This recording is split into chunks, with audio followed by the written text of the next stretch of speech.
আজ সরস্বতী পুজো, তো সেই জন্য আজকে প্রচুর কাজ আছে।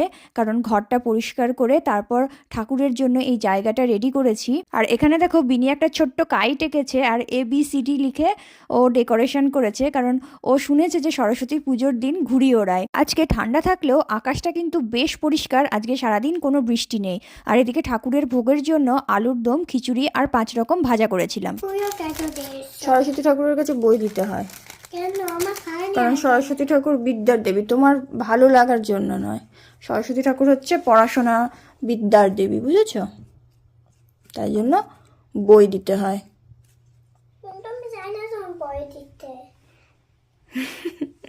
ছোটবেলা থেকে সরস্বতী পুজো মানেই শীতকালে সকালবেলা ঠান্ডার মধ্যে ঘুম থেকে উঠে হলুদ দিয়ে স্নান করা। তাই বিনিকেও আজকে হলুদ দিয়ে স্নান করিয়ে হলুদ জামা পরিয়ে দিয়েছি, আর আমিও একটা হলুদ শাড়ি পরে নিয়েছি। খুব ঝটপট করে আজকে রেডি হয়েছি, একদম টাইম ছিল না।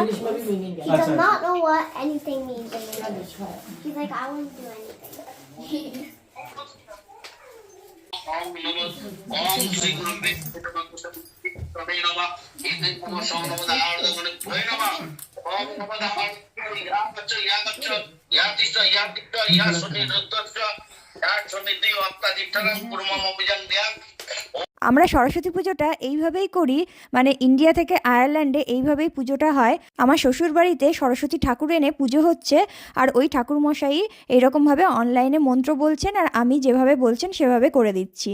পুজো শেষ হতে হতে প্রায় দুপুর 1:30 বেজে গেছিলো, আর সবার খিদেও পেয়ে গেছিলো।